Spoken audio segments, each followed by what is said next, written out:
If you looked at her digital profile in early 2006, she seemed like a completely normal kid. Her page proudly listed her mother, her father, and God as her absolute heroes. She went to a strict Catholic school, wore bright pink outfits, and was known by teachers as an obedient, quiet student. But just a few months later, that exact same digital footprint had completely transformed.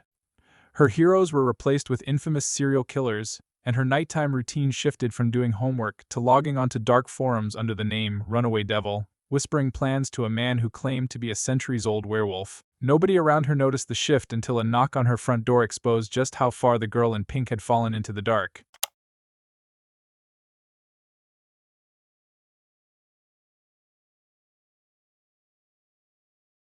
Medicine Hat, a quiet city in southeast Alberta, Canada, was shattered on April 23, 2006.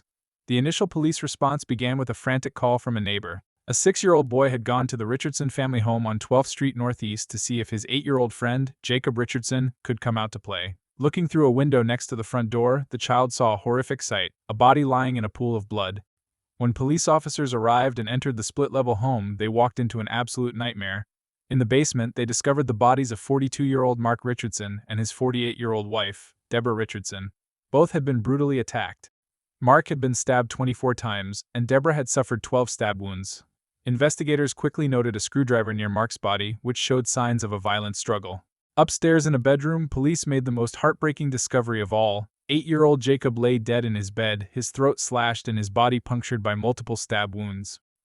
The immediate focus of the Medicine Hat Police Service shifted to finding the couple's 12-year-old daughter, Jasmine Richardson. Because she was completely missing from the home, and there were no signs of her body, investigators naturally feared the worst.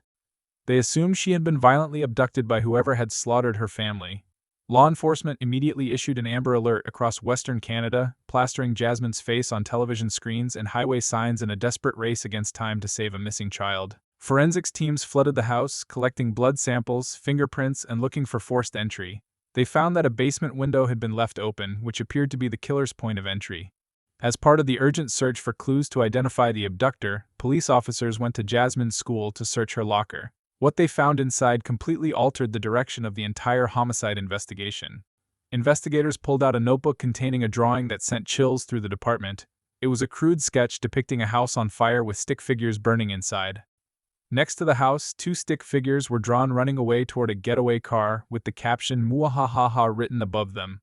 This drawing was the first major crack in the abduction theory. It suggested a level of dark, premeditated malice that aligned far too closely with the reality of the crime scene. Simultaneously, digital forensics teams began analyzing the family computer and tracing online footprints.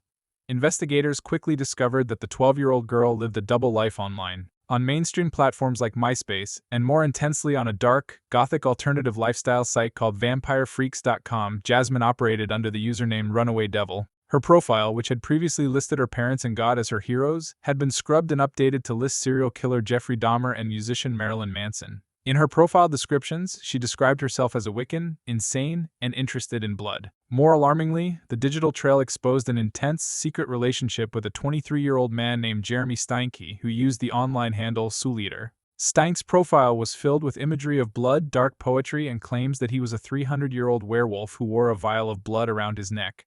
The digital forensics breakthrough gave police their primary suspects.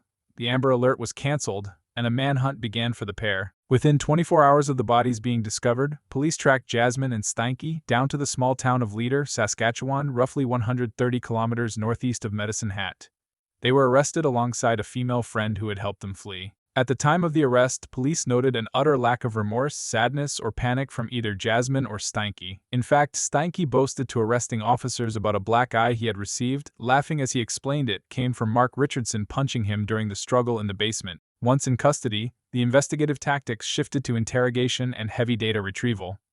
Police recovered a massive trove of digital messages and handwritten letters exchanged between the 12-year-old and her 23-year-old boyfriend leading up to the murders. The evidence revealed a terrifying motive. Jasmine's parents had discovered the relationship, realized an adult was grooming their underage daughter, and grounded her, banning her from seeing Steinke. Rather than accept the separation, Jasmine proposed a permanent solution. In the online messages recovered by police, Jasmine explicitly wrote to Steinke, stating she had a solution that started with her taking care of her parents so they could be together. Steinke responded with graphic, violent poetry, writing about slitting throats and demanding blood as payment. The forensic evidence gathered for the trials was overwhelming. Investigators matched blood on Steinke's clothing to the victims. Digital timestamps from their online chats perfectly aligned with the timeline of planning the execution. The physical evidence proved that Jasmine had opened the basement window from the inside to let Steinke into the house on the night of April 23rd. While Steinke ambushed Deborah and Mark in the basement, Jasmine remained upstairs. The most damning forensic and testimonial evidence emerged regarding the death of 8-year-old Jacob. The boy had woken up to the screams of his parents downstairs. Jasmine entered his room, initially covering his ears to muffle the sounds. However, once Steinke came upstairs after killing the parents, the plan extended to the boy. The prosecution proved that Jasmine actively participated in the killing of her own little brother, stabbing him 5 times before his throat was cut, ensuring there would be no witness left alive to point to them. Jasmine Richardson's trial began in June 2007.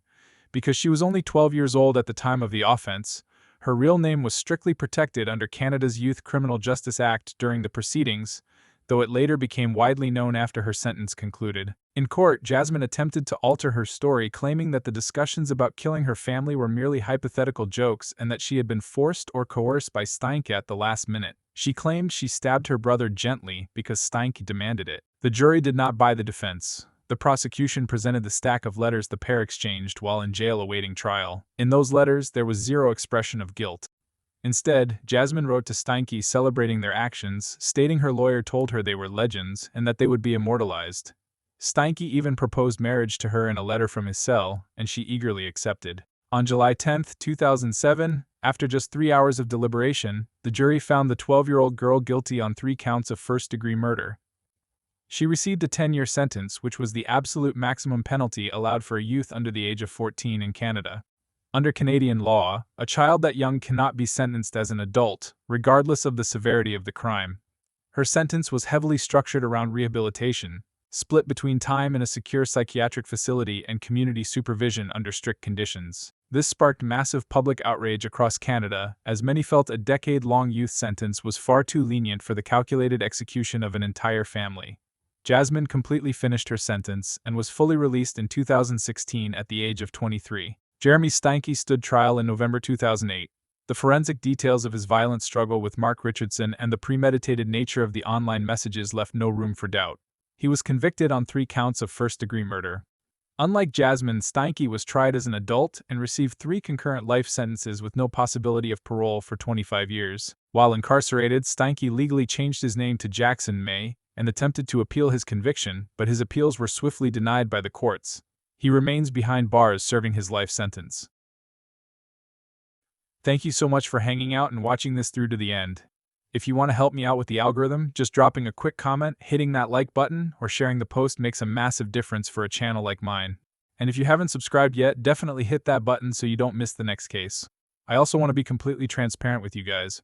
Because of the country I live in, YouTube doesn't allow me to earn any ad revenue from these videos. Right now, the only way I can actually make a living and keep funding the research for these deep dives is through your direct support. If you got some value out of this story and want to help me keep going, there's a link below to buy me a coffee. Truly, every single bit helps more than you know. Appreciate you all, and I'll see you in the next one.